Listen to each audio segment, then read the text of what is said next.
बिस्मिल्लाहिर्रहमानिर्रहीम। अस्सलाम वालेकुम नाज़रीन, आप यूट्यूब चैनल देख रहे हैं। मैं इमरान खान हूँ। ऐसा लगता है इमरान खान को एक दिन पहले पता चल जाता है कि DGI-SPR क्या करने वाले हैं। एक दिन इमरान खान ने इसी DGI-SPR को एक बात कही थी, तहरीक इंसाफ ने उसको आज इस दिन की मुनासबत से एक मरतबा फिर लगाया दोबारा। इमरान खान ने कहा था कि देखें ISPR साहब, मेरी बात जरा गौर से सुने, बल्कि आप इमरान खान के मुंह से सुने इमरान खान साहब ने क्या कहा था उस वक्त। देखिए ISPR साहब, मेरी जरा गौर से बात सुनिए। आप जब पैदा भी नहीं ना हुए थे तब मैं अपने मुल्क को दुनिया में रिप्रेजेंट करता था। मैंने अपने मुल्क का दुनिया के अंदर सर ऊपर किया, इज्जत दिलवाई अपने मुल्क को। उठा के देख लें, आप भूल गए होंगे, आप पैदा नहीं हुए होंगे, जरा पता चलवा लें कि इमरान खान ने क्या पाकिस्तान की दुनिया में इज्जत ऊपर की या नीचे की। ये इमरान खान साहब ने DGI-SPR को कहा था कि जनाब आप पैदा भी नहीं हुए थे तब मैंने पाकिस्तान का नाम रोशन किया था, मुझे आप ये ना बताएं।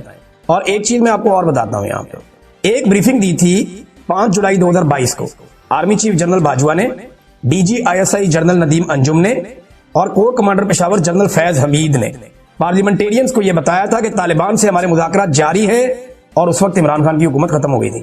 ये उमर अयूब साहब ने दोबारा सारा वाकया बताया, और क्योंकि PTI इस्तीफे देकर चली गई थी, मुराद सईद ने आज बहुत बड़े बड़े पोल खोल दी और हर चीज निकाल के सामने फेंक दी। अब मुराद सईद को जवाब कोई दे नहीं सकता, वजह यह है कि ये सब उसके साथ हुआ है और वो इस चीज का गवाह है। ये क्यों ढूंढते हैं मुराद सईद को, यही तो वजह है। उन्होंने कहा जी आज मिलाकर DGI-SPR ने एक बाले जुर्म कर लिया, पख्तूनख्वा में जानबूझकर दहशतगर्दों को जगह दी गई है और सख्त से सख्त सजा देनी चाहिए इस एतराफी जुर्म के बाद। उन्होंने कहा कि अक्टूबर 2021 में फौज ने बहुत कोशिश की कि मुज़ाकरात के नाम के ऊपर आबादकारी की जाए, इनको लाया जाए यहाँ पे और नई जंग शुरू करवाई जाए और सारा मलबा इमरान खान पे डाला जाए, लेकिन हमने दलाइल के साथ बात की और चैलेंज कर दिया इस मामले को, इस मंसूबे को मुस्तरद कर दिया। ये मुराद सईद बता रहे हैं, यही बात इमरान खान कह रहे हैं और यही सारे हकायक अखबारात हर चीज ये बता रही है। फिर उन्होंने कहा रिजीम चेंज के अगले महीने PDM को इस मंसूबे पे ब्रीफिंग दी गई। हमारा तो रिजीम तब्दील हो गया अप्रैल में 2022 में। फिर मुराद सईद कहते हैं कि वहां पे आपने वेंटिलेटर हुकूमत ने कोई गुंजाइश नहीं थी, उन्होंने कोई मज़ामत नहीं की, तो वजीर दाखिला ने बाहर आकर इस मंसूबे के हक में ट्वीट भी कर दिए और बयानात भी दे दिए और अफगानिस्तान एक वफद भी भेज दिया गया। और हमने ये पूछा कि 80,000 लोग शहीद हो गए हैं, ये आप क्या कर रहे हैं। उन्होंने कहा जी मुझे ही धमकाया गया, मैं आवाज उठाता रहा, DG साहब आपका ही इदारा मुझे फोन करके कहता है स्टे आउट ऑफ इट, इससे बाहर रहो इस मामले से। मैंने जवाब दिया 80,000 शोहदा के बाद अपना अमन तबाह नहीं होने दूंगा।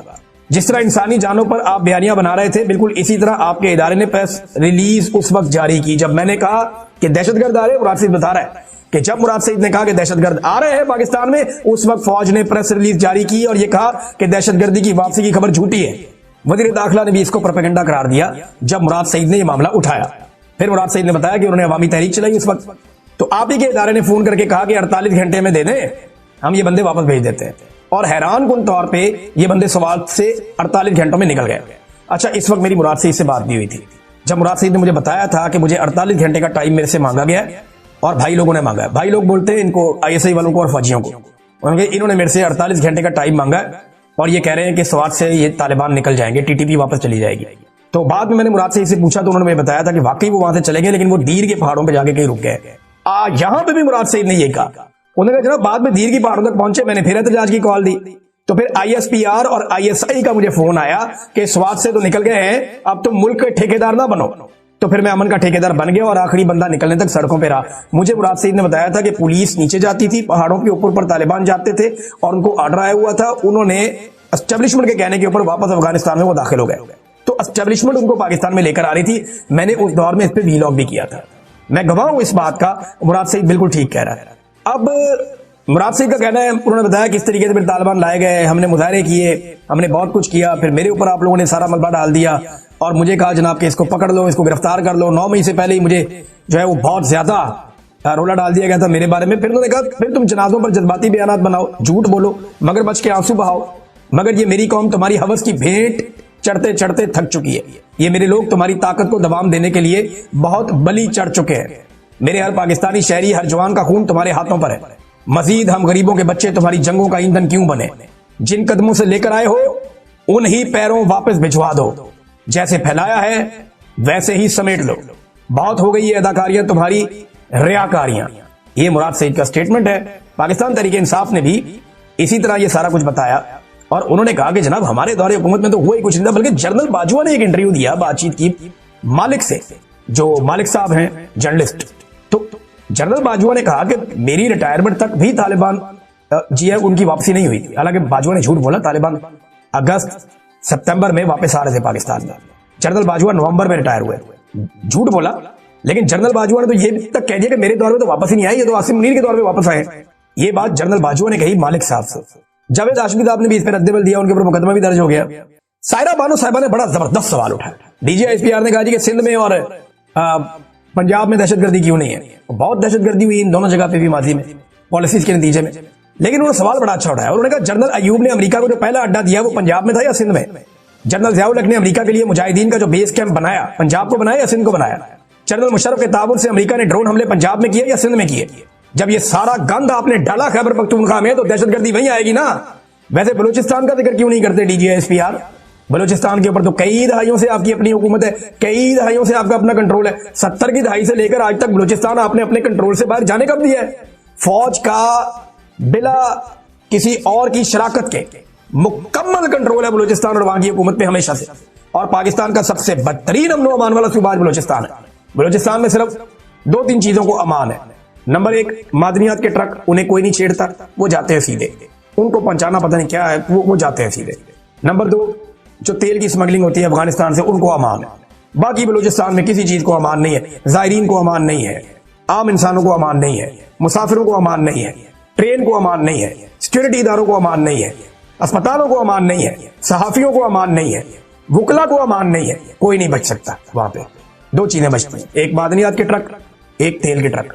बाकी हर चीज को बलूचिस्तान में निशाना बनाया जाता है। जैसा कि मैंने आपको अपने पिछले व्लॉग में सुबह के वक्त बताया था कि आज हजारों कदम लाखों कदम मुजफ्फराबाद की तरफ बढ़ेंगे तो मुजफ्फराबाद के जो मनाजिर थे वो हैरान कुन थे। जिस तरह लोग निकले और यूनिवर्सिटी ग्राउंड की तरफ जाकर जमा हो गए, ये किसी सूरत भी एक छोटा इज्तिमा नहीं है। इस तरह की बड़ी पॉलिटिकल एक्टिविटी इससे पहले तारीख में कभी आज़ाद कश्मीर में नहीं देखी गई। बहुत बड़े पैमाने पर लोग निकले हैं और वो सारे मुजफ्फराबाद की तरफ बढ़ते जा रहे हैं। ना सिर्फ मुजफ्फराबाद के अंदर से बहुत बड़ी तादाद में लोग निकले, बल्कि रावलाकोट में, बाग में, मीरपुर डिवीजन में, पुंछ डिवीजन में, ये हर जगह से लोग निकलते हुए अब बढ़ते जा रहे हैं मुजफ्फराबाद की जानिब। 200, 300 जो कोस्टर्स हैं उनके काफिले देखे जा रहे हैं कि वो बढ़ रही हैं और वो आगे की तरफ बढ़ती जा रही हैं और वो सीधा मुजफ्फराबाद की तरफ जा रहे हैं लोग। अब रुकावटें भी उस तरह से नहीं है जिस तरह पिछले 3-4 दिन लड़ाई लगी रही। अब ये हुआ क्या, मैं थोड़ा सा आपको बैकग्राउंड बता देता हूँ। एक तो जो लोग शहीद हो गए उनके लिए बड़ी ताज़ियत और उस गम के अंदर हम भी शामिल हैं। मैं खुद, मेरा ताल्लुक मकबूजा कश्मीर से है तो मैं समझता हूँ कि मकबूजा कश्मीर में कितनी तकलीफें हम लोगों ने उठाई, हमारी फैमिलीज के साथ क्या कुछ हुआ। बड़ा जुल्म, जबर और फस्तागियत की एक दास्तान वहाँ रकम की गई मकबूजा कश्मीर में भारत की जानिब से। अब आज़ाद कश्मीर में जो लोग शहीद हुए हैं हम उनके दुख को समझ सकते हैं और बड़ी तकलीफ है इस बात की। अल्लाह रब्बुल इज़्ज़त सबको सब्र अता फरमाए। और जो पुलिस वाले शहीद हुए, ये खेल खेला गया। जो मकामी सहाफ़ी और जो मकामी लोग हैं वो ये बता रहे हैं, बल्कि अहमद फरहाद साहब ने मुझे बहुत पहले ही बता दिया था कि कश्मीर पुलिस का खून बहाकर कोशिश की जाएगी कि एक नया ड्रामा क्रिएट किया जाए 9 मई तर्ज का। और उस ड्रामे की बुनियाद के ऊपर, क्योंकि देखिए ना, कश्मीर में फौज के ऊपर अटैक का ड्रामा नहीं किया जा सकता। उसकी वजह यह है कि फिर ये इंटरनेशनली पाकिस्तान की बड़ी बेइज्जती हो जाएगी, क्योंकि मकबूजा कश्मीर में भारतीय फौज के खिलाफ कश्मीरी लड़ते हैं और आजाद कश्मीर में अगर पाकिस्तानी फौज के खिलाफ कश्मीरी लड़ेंगे तो आलमी सतह पे पाकिस्तान की बहुत सुस्ती हो जाएगी, पूरा मुकदमा ही डबरदूस हो जाएगा। लिहाजा यहां पे हमला किस पे करवाया जा सकता था, वो 2 ही चीजें थी। या तो पॉलिटिशियंस मार दिए जाते कुछ, या फिर जो सबसे आसान है, पुलिस वाले बेचारे मासूम लोग हैं, वो नौकरी कर रहे हैं अपने बच्चों का पेट पालने के लिए, उनको या तो निशाना बना दिया जाता कुर्बानी का बकरा, और उन्हें कुर्बानी का बकरा बनाया भी गया। 3 पुलिस वाले जबहक हो गए हैं, शहीद हो गए हैं, और बहुत सारे पुलिस वाले जख्मी भी हो गए हैं। जो मुजाहिरीन हैं उनकी बहुत बड़ी तादाद सैकड़ों में बताई जाती है, वो भी जख्मी हुए, जबकि मुजाहिरीन शहीद भी हुए और नमाज जनाजा पढ़ाई गई तो बहुत बड़े पैमाने पर हजारों की तादाद में लोग आए और उन्होंने नमाज जनाजा पढ़ी है। तो लोगों ने खौफ के बुत तोड़ दिए। कश्मीर में वैसे भी खौफ इतना था नहीं, लोगों में बड़ी यकजहती है, वो अपना हक लेना जानते हैं। ऐसा ही गिलगित बल्तिस्तान में भी है। अब गिलगित बल्तिस्तान के लोग बड़े लंबे अरसे से एहतजाज कर रहे हैं, उन्होंने अपने मुतालबात रखे हुए हैं, लेकिन मिलिट्री एस्टेब्लिशमेंट वहां पे आहिस्ता आहिस्ता चीजों पे कब्जा करती जा रही है, जैसा कि उनकी मादनियात या जैसा कि उनकी हुकूमत, जहां पे अवामी मुंतखब नुमाइंदे की हुकूमत को गिराकर अपनी कठपुतली हुकूमत मिलिट्री एस्टेब्लिशमेंट ने वहां पे बनाई, जैसा कि उनके खूबसूरत मकामात जहां पे मिलिट्री एस्टेब्लिशमेंट अपने होटल्स और सयाती मुकामात वगैरह तामीर कर रही है और वहां से पैसा वैसा ये बनाएंगे। तो अब वहां के लोग भी बहुत भरे हुए हैं, जिस दिन वो इकट्ठे होंगे तो वो भी ऐसी मुसीबत डाल देंगे। बहरहाल आजाद कश्मीर में एक रिपोर्ट आई इंटेलिजेंस के पास और उन्होंने बताया कि इन लोगों को ताकत के बलबूते पे रोकना मुश्किल है, क्योंकि लाशें गिरती हैं उसके बावजूद ये मुकाम नहीं छोड़ते। ये वो लाश को वहां से मुंतकिल करते हैं, जख्मी को वहां से उठा के अस्पताल में पहुंचाते हैं और कश्मीरी वहां से जाते नहीं बल्कि आगे बढ़ते हैं और वापस रिटेलिएट करते हैं। ये बड़ी अजीबोगरीब सूरत हाल थी। पहले एस्टेब्लिशमेंट ने सोचा डंडे मारेंगे, गोली चलाएंगे, आंसू गैस की शेलिंग करेंगे, इस तरह की हरकतें करेंगे, सादा कपड़ों में लोगों से गोलियां चलवाएंगे। कुछ जगहों पे मुबैना तौर पे मुस्लिम कॉन्फ्रेंस के लोगों ने गोलियां चलाई, कुछ जगह पे सिक्योरिटी फोर्सेज ने चलाई। शेलिंग करेंगे तो ये लोग भाग जाएंगे, गिरफ्तारियां करेंगे तो ये लोग भाग जाएंगे, लेकिन वो नहीं भागे। इन्होंने बदतरीन टॉर्चर करके देख लिया, लेकिन कश्मीरी भागे नहीं, कश्मीरी डट गए। अब इंटेलिजेंस की जो रिपोर्टें इकट्ठी हुई, उन्होंने ये बताया कि अगर ये लोग इकट्ठे होकर पहुंच गए मुजफ्फराबाद तो वो हो जाएगा जिसका कोई तसव्वुर भी नहीं कर सकता। ये लोग बाकायदा अवाम इक्तदार पे कब्जा कर लेगी और जो हमारी कठपुतली हुकूमत है उसको गिरा के ये अपनी अवामी हुकूमत वाकई कायम कर सकते हैं। इनकी ये कैपेसिटी है। लिहाजा ताकत के इस्तेमाल के ऊपर बहुत सारे लोगों ने कहा होश के नाखून ले।